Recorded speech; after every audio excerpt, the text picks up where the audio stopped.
आज के इस वीडियो के माध्यम से किरचॉफ के वैद्युत संबंधी नियम हम जानेंगे, जिसमें इनकी सहायता से हम किसी भी जटिल परिपथ के विभिन्न चालकों में जो धारा प्रवाहित होती है उसे हम ज्ञात कर सकते हैं। द्वितीय नियम इनका इस प्रकार है, किसी परिपथ के प्रत्येक बंद पास के विभिन्न खंडों में बहने वाली धाराओं तथा संगत प्रतिरोधों के गुणनफलों का बीजगणितीय योग उस पास में लगने वाले समस्त विद्युत वाहक बलों के बीजगणितीय योग के बराबर होता है, अर्थात समेशन आई आर बराबर समेशन ऑफ ई। यहाँ आप देखें, यह एक विद्युत परिपथ दिया है जिसमें दो पास बने हैं। पहला ये और दूसरा वाला ये बन रहा है। आप देखें E1 E2 दो विद्युत सेल लगे हैं, R1 R2 R3 तीन प्रतिरोध लगे हुए हैं। E1 से धारा I1 निकल रही है और E2 से धारा I2 निकल रही है। आप यहाँ देखें, इस बिंदु A पर किरचॉफ का प्रथम नियम लगाएं अगर, तो इधर से आने वाली धारा I1 है और इधर से I2, तो इस भाग में I1 प्लस I2 धारा बहेगी, इससे होकर I1 प्लस I2 धारा बहेगी। अब R2 में I2 और R1 में I1 धारा बहेगी इस बिंदु पर किरचॉफ लगाने पर। इसमें दो नियम हम लगाएंगे जो परिपाटी है।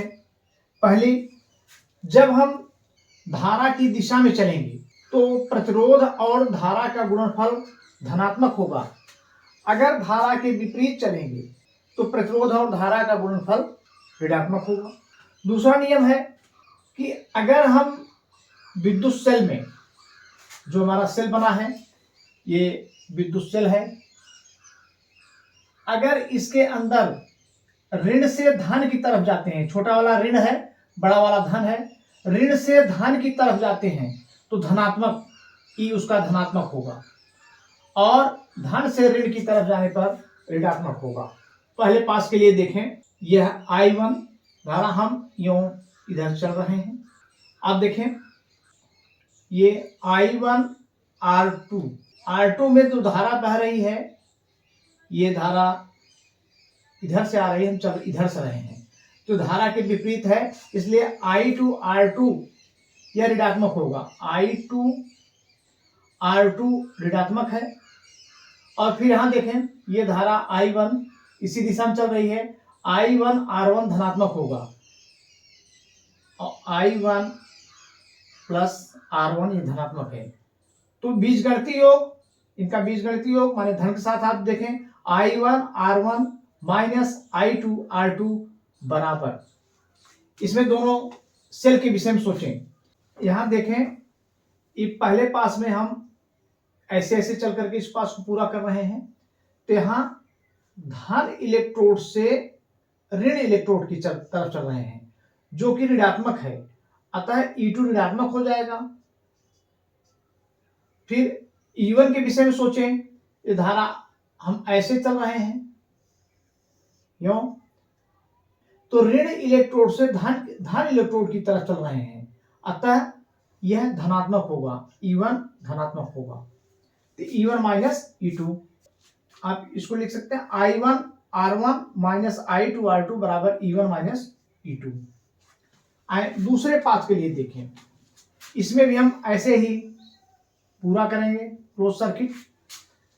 तो यहां देखें I1 I2 इसमें धारा बह रही है R3, तो आपके गमन की दिशा धारा की दिशा है, तो इसको लिखेंगे I1 plus I2 into R3, धारा की दिशा में चल रहे हैं।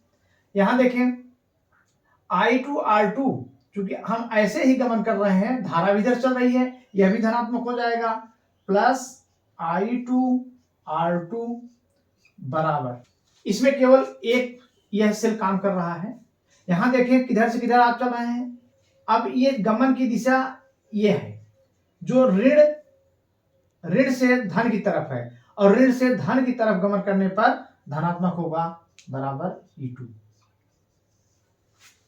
इन दोनों समीकरणों से हम I1 और I2 प्राप्त कर सकते हैं हल करके, और यह नियम ऊर्जा संरक्षण के नियम पर आधारित है। कभी कभी ये छोटा सा सवाल लगा दिया जाता है कि किरचॉफ के वैद्युत परिपथ का द्वितीय नियम किस संरक्षण पर आधारित है? यह ऊर्जा के संरक्षण पर आधारित है।